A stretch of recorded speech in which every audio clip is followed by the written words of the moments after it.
확인하실 수 있습니다. 전문성과 현장성이 살아있는 고품격 하이퀄리티 범죄 수사 토크를 지향합니다. 매주 수요일 2부 아는 경찰 시간입니다. 배상훈 전 서울경찰청 범죄심리분석관 그리고 김은배 전 서울경찰청 국제범죄수사팀장 나오셨습니다. 안녕하십니까? 안녕하세요. 예, 안녕하십니까? 반갑습니다. 예. 두 분 옆에 이렇게 모시니까 든든합니다. 그렇습니까? 예. 검경 수사권 조정이 이루어지고 있는데 뭐 기본적으로 이게 검찰의 힘을 좀 이렇게 빼고 경찰의 권한을 많이 주는 게 기조 아닌가 싶은데 경찰청장께서 반발을 하고 있습니다. 이건 뭐 이유가 뭘까요? 뭐 아시다시피 이제 검찰 개혁의 핵심적인 내용은 검찰의 직접 수사를 축소하고 예. 그 수사 관련된 부분을 경찰로 넘겨주면서 이 검찰과 경찰관의 일종의 약간의 그 권한과 힘의 조정을 하는 법이 지난해 통과가 됐고 그게 형사소송법이라든가 검찰청법이 통과됐고 예. 이번에 그것을 세부적으로 규정할 수 있는 대통령령을 지금 그러니까 시행령을 입법 예고를 했는데 네. 그 내용 자체가 경찰로서는 받아들이기 좀 어려운 상황이다라고 하면서 경찰 내부적으로나 경찰청장께서 지금 일정 반발이라고 좀 그런데 불만을 표시하면서 그 얘기는 뭐냐면 어차피 이거 입법 예고가 되고 네. 한 40일 동안 예고가 되면서 조정을 좀 하거든요. 아하. 그래서 여러 가지 면에서 그걸 표출하시려고 하는 얘기인 것 같습니다. 그렇군요.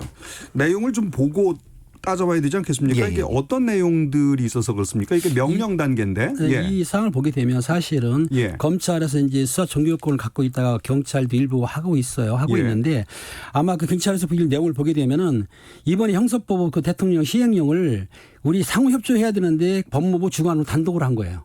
그 처리 배제했죠. 예. 그 또 하나 뭐냐면은 대통령령이 검사가 압수수색영장을 집행할 경우에 예. 경찰한테 사건을 안 넘긴다. 음흠. 그러니까 6대 범죄 이외에도 압수영장 받게 되면 계속 사건을 하겠다는 얘기입니다. 예. 그러면 예. 압수영장 받게 되면 모든 사건 다 할 수 있어요. 또 그러네요. 하나 뭐냐면은 예. 지방검찰청장이 검사장급인데 수사 여부에 대해서 판단을 할 수가 있다. 예. 요건 그러면은 경찰에서 볼 때는 6대 범죄만 한다고 해놓고 나서는 영장 받게 되면은 6대 범죄 이외의 범죄도 얼마든지 수사할 거 아니냐라고 지금 반발하고 있는 거죠. 그렇군요. 지금 예. 상황이 크게는 이제 지금 이 나온 시행령은 대체적으로 한 세 가지 부분이라고 보시면 됩니다. 예. 하나는 뭐냐면 내용에 대한 부분, 절차에 대한 부분, 그리고 네. 일반 수사 그 준칙에 대한 부분. 우리 그렇죠. 팀장이 말씀하신 것은 그 전체를 다 아우르시는 말씀이신 거고 정체적으로 문제 제기하는 건 그겁니다. 예. 지금 우리가 검경 수사권 조정에서 법을 바꿔서 형사소송법 내의 수사 관련된 거를 했는데 네. 그거를 법무부에서 주관해 버리면은 아하. 상호 조정해야 되는 사항을 일방 당사자가 무엇인가 해석의 권한을 갖게 돼 버리면 어떡하느냐라고 경찰 쪽에서는 이제 일정 정도 반발을 하는 거고 예. 지금 아까 팀장 말씀하신 것처럼 어쨌든 지금 직접 수사를 축소하고자 했는데 근데 결국은 법은 그렇게 해놨는데 시행령은 거꾸로 네. 오히려 그 결정권을 지방 검사장이 갖거나 아니면 검사가 임의적으로 영장을 청구한 상태에서 법에 위반되는 방식으로 수사를 직접 수사할 수 있게끔 시행령이 그렇게 해버리면 어떻게 되느냐. 서로 모순되는 그렇죠. 면이 많다. 오히려 예. 법은 요만큼인데 시행령이 이만큼 되는 상황이 지금 상황이 아니냐라고 예. 경찰 쪽에서는 반발을 하는 거죠. 예. 내용을 하나씩 조금 따져볼 네. 필요가 있지 않을까 싶은데 대검찰청과 경찰청 그리고 해양경찰청 사이에 정기적인 수사기관 협의회를 두도록 했습니다. 검사와 사법경찰관의 이견을 좁히기 위한 취지 뭐 이렇게 이해는 될 수 있는데요. 이 부분이 어떻습니까? 그러니까 이제 경찰과 검찰이 이제 수사 사항에 대해서 의견이 다를 경우에 조정해야 되지 않습니까? 그렇죠. 의견 다르면 그 의견을 다를 게 조정하겠다 사전에. 네. 그리고 이제 수사 활성화를 위해서 협의하겠다는 얘기인데 실제적으로 이게 얼마나 긴밀하게 협조될지는 두고 봐야 아는데 일단 이걸 있습니다. 검찰에서 지금까지는 경찰을 수사 지휘 체계를 갖췄어요. 네. 그러니까 거의 상명하부를 했었는데 이번 조치에 의해서 그 상호 협조 관계는 됐지만 네. 과연 협의체가 원활하게 돌아가지 않으면 이것도 하나의 그냥 형식적인 게 아닐까 싶기도 해요. 그러니까 이전에는 그 검사가 사법경찰을 지휘, 예. 수사 지휘권으로 했는데 지금은 독자적인 주체가 되니까 네. 지휘가 아니라 이제 협의를 해야 되는 상황이죠. 그러니까 네, 협의가 필요한 부분인데 문제는 협의에는 두었는데 그걸 누가 주도하는가에 대한 거는 지금 애매하다는 겁니다. 그렇죠. 그러니까 그러면 위상은 달라졌겠지만 그래도 또 뭐 기존의 것이 그대로 이렇게 좀 어느 정도 분위기상 흘러갈 수도 있는 그렇죠. 거고. 관행이라는 것도 있고 그 예. 또 하나 말씀드리는 건 뭐냐면 형사소송법의 그 해석 주체를 법무부로 해놨으면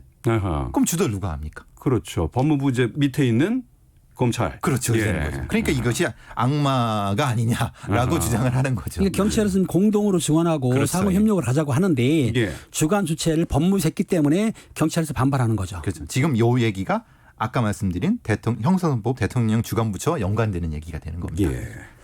자, 그리고 이제 뭐 6개 분야 얘기가 나옵니다. 이것도 이제 뭐 결국은 무색해지는 게 아니냐 뭐 이런 얘기도 있습니다만은 검찰이 직접 수사하는 6개 분야 어떤 게 일단 해당이 되나요?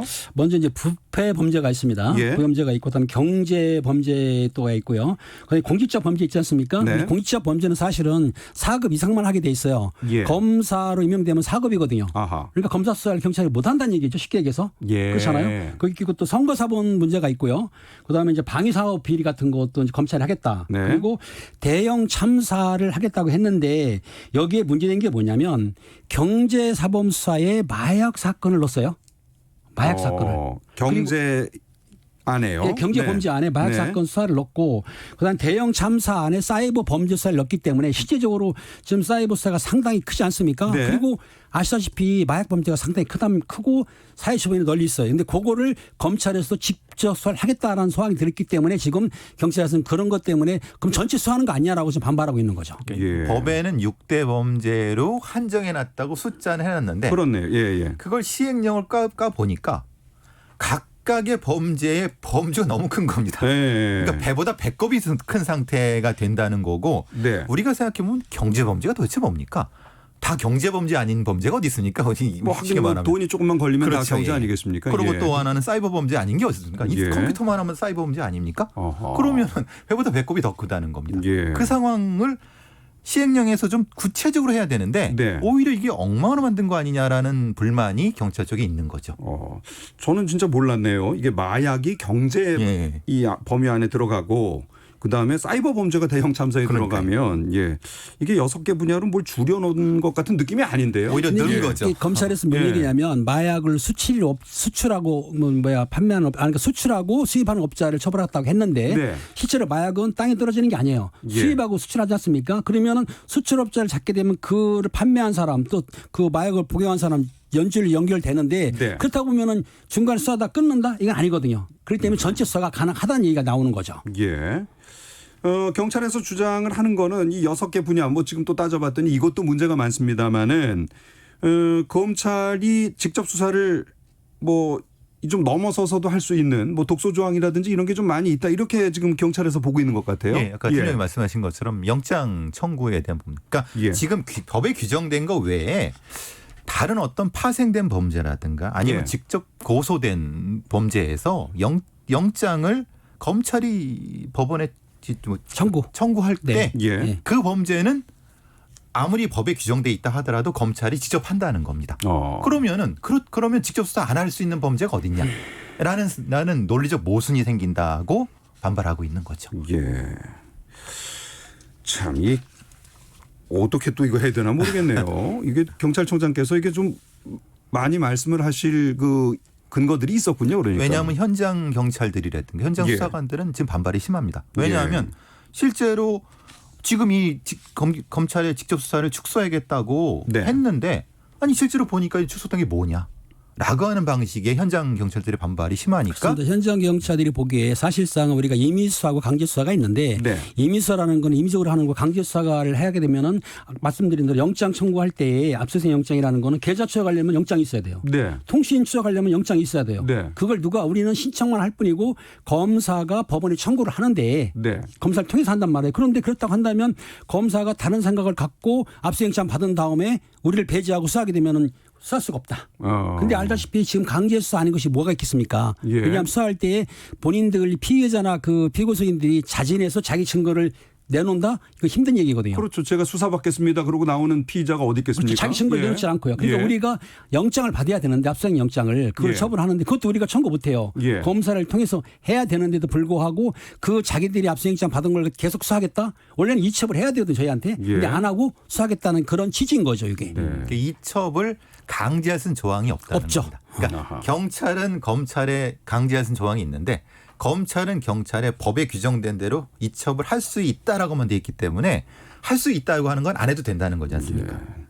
두 분 다 이렇게 경찰에 몸을 담으셨던 분들이라 지금 제가 한쪽으로 쏠리게 되는 건 아닌가. 이거 죄송합니다. 아니 그렇진 않습니다. 저도 이제 예. 그 수사관 생활할 때 검찰에 파견 나와서 4년 근무를 했기 예, 때문에 예, 예. 검찰청 내부를 하는 거고 검찰 비난한 건 아니고 일단은 6대 범죄 한해서 그 해야 되는데 네. 거기에 이제 개정안을 보면 이런 걸 껴넣기 때문에 조금 요거를 법무 수사를 확대하려고 물론 수사 욕심이 있는 건 알지만 네. 그래도 우리가 처음에 정한 대로 그 개정한 대로 가야 되는데 약간 독소왕을 낀 거는 맞는 것 같아요. 개혁의 취지가 좀 무색됐죠? 직접 수사를 축소하는 건데 네. 대통령령은 그게 아니라 오히려 확대된 거 아니냐라는 거는 뭐 그 주장인 거죠. 예. 그 뭐 앞서도 어느 정도 말씀을 하셨습니다마는 대통령령의 주관 부처를 법무부 단독으로 설정한 점이 문제다 이렇게 이제 지적을 하는데 이 부분을 조금 다시 한번 설명해 주실 수 있을까요? 그러니까 형사소송법의 예. 그 주관 그러니까 우리나라에 관련된 어떤 법규라고 하는 것은 예. 소관 부처가 다 존재를 합니다. 예. 특히 형사소송법 같은 경우는 기존에 이제 여러 부처가 걸쳐 있죠. 경찰도 걸쳐 있고 그렇지만은 지금 이 수사 준칙 관련된 부분, 수사 관련된 부분에서는 이 입법의 취지 자체가 네. 두 주체가 협의해서 하라는 거였는데, 네. 근데 결론은 한쪽만 단독으로 한 해버린다고 거죠. 하면은 그러니까 검찰의 상위 기관인 예. 법무부 밑으로 예. 가는 거. 경찰은 이제 저 행안부가 되는 행안부니까. 예. 그럼 법무부하고 행안부하고 경찰청하고 대검이 같이 협의를 해가지고 이런 조항을 만들어야 되는데 네. 법무부 단독으로 만들기 때문에 이런 독소조항을 끼워넣어도 어쩔 수 없었던 거죠. 예. 아니 그러면은 지금 뭐 두 분 말씀하시는 거 들어보니까 저는 경찰 그 청장님의 말씀이 굉장히 이제 수긍이 가고 이해가 이제 많이 되는데 그러면 그 사이에 이 입법 예고된 거를 어떻게 좀 손볼 수도 있는 겁니까? 글쎄요, 이제 40일 동안 입법 예고를 한 다음에 예. 국무회의에서 결정을 하면 그대로 시행이 되는 거고 뭐 네. 날짜에 따라 하지만은 글쎄요, 이게 바뀔 수 있을지 참. 지금 40일 동안 입법 예고하게 되면은 공청회라든가 토론회를 하긴 하거든요. 예. 그럼 이제 전문가들이라든지 아니면 뭐 전직에 수사했던 분들 모여서 공청회 토론을 하는데 그 공청회 토론을 해가지고 좋은 안이 나오면 다행인데 그냥 밀어붙이시로 하다 보면 안 된 거기 때문에 아마 40일 동안에 경찰에서는 대안을 막 제시할 거고 또 검찰에서는 맞대응을 할 건데 네. 어떻든 전문가들이 참여를 시켜서 우리 국민을 위해서 일하는 거 아닙니까? 그러면 국민을 위해서 할 수 있는 게 무엇인가를 좋은 안이 나게 되면은 국무회의에서 의결하면 통과되는 거거든요. 그러니까 40일 동안에 많은 그 좋은 제안들이 또 요 독소조항을 뺄 수 있는 제안들이 나오게 되면 가능한 거죠. 예. 이게 이제 뭐 논리는 이제 이쪽 저쪽에서 이제 막 나올 수가 있는데 사실은 이제 검찰은 어떤 면에서는 좀 기득권이 있기도 하고 또 그렇죠. 그런 면에서 이제 다른 입장이 있을 거 아니겠습니까? 또 검찰 입장이란 건 과연 어떨까요? 근데 검찰의 입장은 기존에 했던 것처럼 예. 사실은 가지고 있는 사람이 내놓기는 사실 쉽지 않지 않습니까? 딱 그 구도 아니겠습니까? 그렇죠. 그러니까 예. 근데 이제 직접 수사라고 하는 것 자체가 사실은 권력화되는 것 자체가 문제였었고, 예. 그러니까 검찰이 직접 수사를 일정 정도 빼는 부분은 이제 검찰 개혁의 일환으로 되지만. 예, 검찰의 입장에서는 그것을 개혁의 대상으로 보지 않는 거죠. 왜냐하면 예. 효율성이 있다고 보는 거고 검찰 개혁을 주장하는 쪽에서는 이것은 국민을 위해서 중복수사나 이중수사보다는 효율적으로 해보자라고 하는 건데 그래서 진짜 좀 답답한 부분입니다. 검찰에서 말하기를 자기들이 한 5만 건 정도를 1년에 처리하는데 네. 요 직접 수사를 축소하다 보니까 8천 건 정도로 준다는 거예요. 그런데 중요한 건 뭐냐면 옛날에는 수사 지휘를 지휘했지 않습니까? 근데 지금은 상호 협력이지 않습니까? 그래도 검찰에서는 경찰을 관리 감독을 합니다. 뭘로? 예. 영장 청구를 저희가 못하지 않습니까? 아하. 강제수사를 어차피요. 그러니까 검사한테 신청할 뿐이고 검사가 청구를 하기 때문에 네. 모든 수사는 강제수사가 필요한데 네. 그걸 직접 우리 할 수가 없어요. 그러니까 어차피 검찰청에서는 그 강제수사를 가지고 우리 관리 감독하는 건 맞는 거죠. 아 그렇게 되는군요. 지금 1105님께서 질문을 좀 보내주셨습니다. 검찰과 경찰의 수사권 조정 필요해 보이지만 그 방법을 찾는 게 쉽지 않네요. 선진국들은 검찰과 경찰의 권한을 어떻게 구별하고 있는지 궁금합니다. 저도 이거 조금 들여다봤더니 나라마다 사례가 굉장히 다르던데요. 엄청 다르죠. 대륙법계가 다르고 영미법계 영미법계가 틀리고 이제 다르고 각자 예. 틀리죠. 한 가지 예를 말씀드리면은 미국 같은 경우는 검찰 수사관이라는 게 없습니다. 검사만 존재하는 거죠. 말하자면 예, 있어도 예, 예. 아주 소수만 존재하는 네. 거고. 그러니까 미국 같은 건 아예 검찰이 직접 수사를 할 수 없는 구조 형태인 거고 물론 이제 대륙법계는 또 다릅니다. 검찰이 직접 수사하는 경우도 있고 네. 또 여러 가지가 이 장단점이 존재할 수 있는데 우리나라에 맞는 어떤 제도를 만들어내고자 하는 노력이 지금인 거죠. 예. 그렇군요. 아, 참 이게 복잡합니다. 근데 이런 염려하시는 분들도 있습니다. 이제 검찰이 너무 이제 권력을 많이 갖고 있으니까 이것을 좀 덜어내자라는 차원에서 이제 이것을 좀 조정하고 경찰에 많은 권한을 주자. 이제 이런 취지가 여러 가지로 깔려 있는데 이러다가 또 혹시 경찰이 갑자기 또 너무 권력을 많이 갖게 되는 거 아닌가 뭐 이런 이제 우려를 하시는 분들도 있거든요. 이렇게 동시 진행이 돼야 되는 게 맞습니다. 예. 뭐냐면 검찰의 직접 수사를 축소하는 대신에 그 수사 관련된 거를 경찰로 넘어오되 네. 경찰에서는 행정경찰과 수사경찰을 분리하는 것이 기본적인 입법의 그 개혁의 취지입니다. 말하자면 지금은 행정경찰 수사경찰이 통합되어 있는 상태에서 너무 비대해질 것이 걱정이 되니까 수사본부라고 하는 수사경찰과 행정경찰이라고 하는 분리하는 것이 동시 진행을 하고자 해서 자치경찰제라는 여러 가지 개혁 방안이 나와 있는 거죠. 그래서 지금 제주도는 자치경찰 하고 있지 않습니까? 그러니까 네. 경찰청은 지금 수사라든지 보안 이런 거 경우에는 경찰청 관할로 하고 일반 뭐 생활안전 질서 교통 이런 거는 자치경찰로 이첩하겠다. 그리고 네. 전문적인 수사 부사를 아까 수사본부를 만들어서 본부장 산하에 수사를 두겠다는 얘기는 미국의 FBI를 본뜬 것도 비슷하겠지만 어떻든 일선 수사는 경찰이 하는 거고 네. 그 수사에 대해서 기소권은 저희가 뭐 경찰이 가져올 수도 없고 영장 청구권을 줄 수도 없어요. 그러다 네네. 보니까 어쨌든 경찰이 모든 수사를 하되 실제적으로 기소한다든지 영장 청구권은 검사가 갖고 있기 때문에 경찰이 비대해진다 하더라도 시민 감시도 하고 또 검찰에서도 감시하기 때문에 비대해진다는 건 약간 핑계 같기도 한데 제가 보기에는 실제적으로 경찰이 그 경기 경찰도 있고 교통도 있고 또 정보 있고 보안 있고 수사가 있지 않습니까? 그러니까 인원이 많은 건 사실이에요. 네. 하지만 수사 인원은 그렇게 많지는 않습니다. 예. 지금 말씀을 듣다 보니까 생각이 나는 게 지금 이제 6대 그 범죄, 주요 범죄, 그렇죠. 그거 안에 이제 너무 포괄적으로 돼 있고 또 상상치 않은 게 또 거기 많이 들어가 있고 하다 보니까 이거 지금 이대로 되면은 사실 경찰은 뭐 수사하는 건가 이런 생각도 좀 드는데요. 그러니까요. 그래서 이제 네. 걱정이라는 겁니다. 왜냐하면 그런데 일단은 이제 경제범죄 같은 경우는 특가법으로 액수는 정하게 정했어요. 예. 5억 이상을 한다. 아하. 뇌물죄는 3천만 원 이상이다. 예. 정치자금은 5천만 원 이상 액수는 정했는데 네. 실제적으로 요즘 상황의 액수가 그 5천만 원 5억이 별 의미가 있을까요 싶어요. 제 생각에는. 너무 좋고 지금 걱정하는 건 이런 거죠. 경찰이 기존 해오된 거로 하는 겁니다. 근데 이제 그렇죠. 검찰이 다른 어떤 정치적인 이유라든가 아니면 특별한 어떤 별건의 이유로 정치적인 개입이라든가 권력의 개입을 통해서 뭔가를 할 수 있게 장치가 돼 있다는 거를 없애자고 하는 게 개혁의 취지인데 예. 지금 그것이 아니게 되기 때문에 문제라고 하는 거죠. 그러니까 그것을 개혁의 방향으로 갔으면 좋겠다는 생각이 듭니다. 예. 알겠습니다. 이 검경 수사권 조정 뭐 굉장히 오래전부터 얘기를 했고 이제 여하튼 구체화되나 했는데 생각보다 또 얘기거리가 많이 남아 있고 예. 시간이 또 이렇게 흐르면 이제 금방 또 입법 예고된 대로 입법이 될 텐데 그렇죠. 뭐 그 사이에 또 여지는 있는 겁니다. 여지는 있습니다. 공청회나 토론회 있기 때문에 여지는 예. 남아 있죠. 알겠습니다. 예, 오태훈의 시사본부 오늘 하루 아나운서 최승돈이 진행을 하고 있습니다. 아는 경찰 코너를 함께하고 있는데요. 다른 얘기를 해보겠습니다.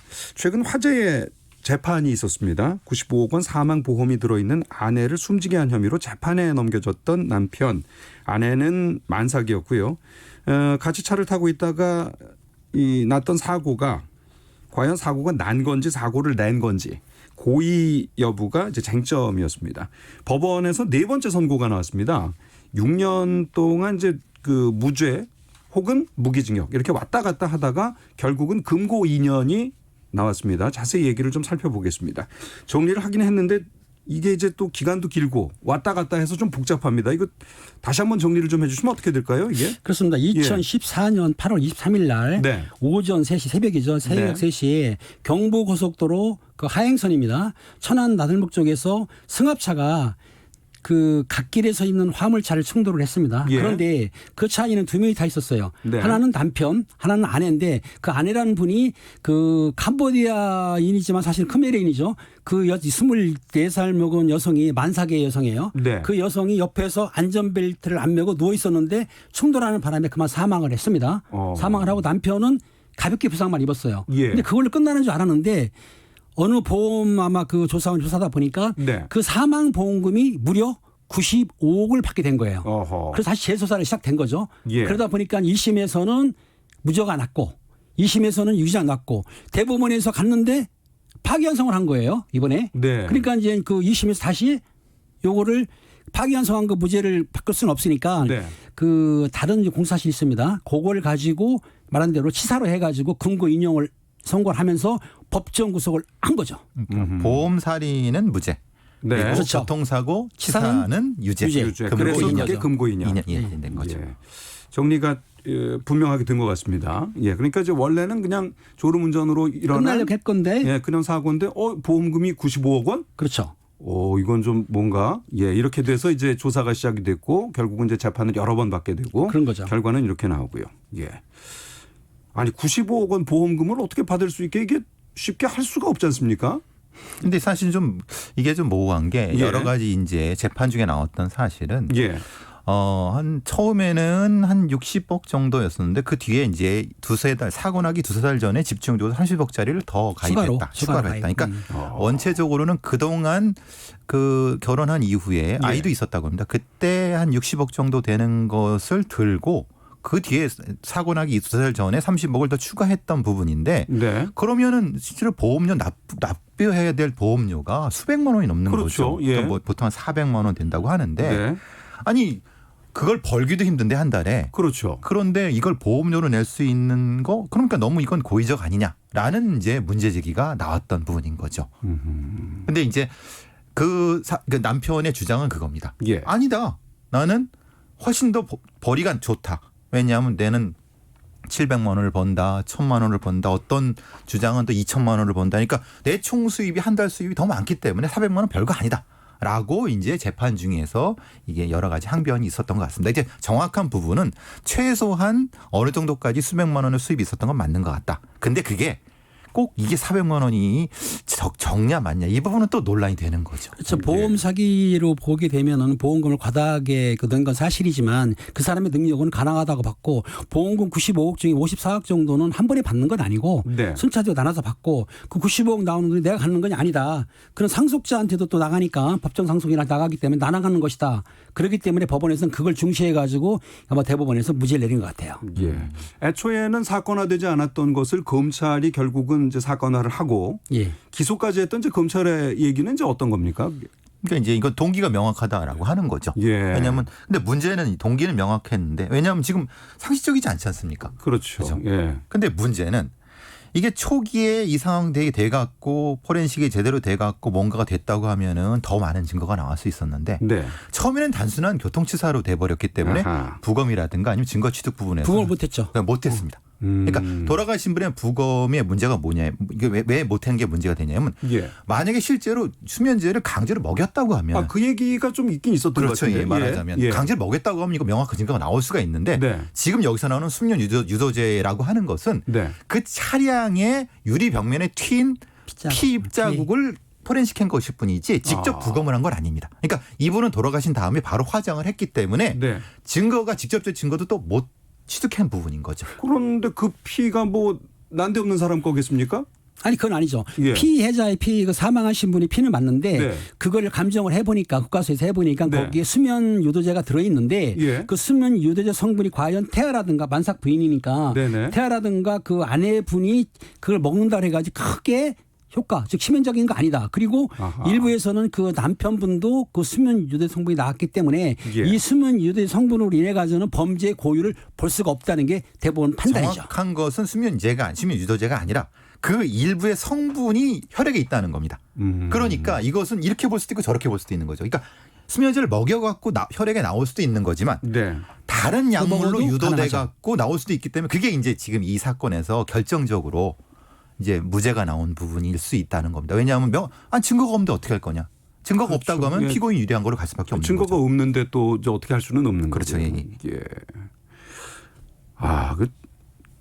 그 작정하고 근데 그러면 사고를 낸 것 같다. 근데 이게 또 검사 또 생각이잖아요. 처음에는 갓길에 화물차가 있을 때 그 예. 차가 졸음운전 했다고 하는데 가다 보면 우측으로 차를 틀었어요. 예. 틀고 직진하다가 그 CCTV 보게 되면은 좌로 틀었다는 얘기입니다. 왜냐하면 나는 운전한 사람 좌측 있지 않습니까? 네. 와이프는 옆에 있고 그러면 직진을 하게 되면 내가 다치니까 옆으로 트니까 와이프가 사망했다라고 추정을 하지만 네. 그 추정하는 CCTV 화면이 화질이 좋지를 않아요. 아하. 정확히 모르기 때문에 대법원에서는 이거를 인정을 안 한 거죠. 예. 왜냐하면 우회전에서 가다가 그냥 졸음운전으로 사고가 당한 거지 가면서 또 좌로 틀었다고 보기를 아는 거예요. 예. 그러니까 고의성이 없다.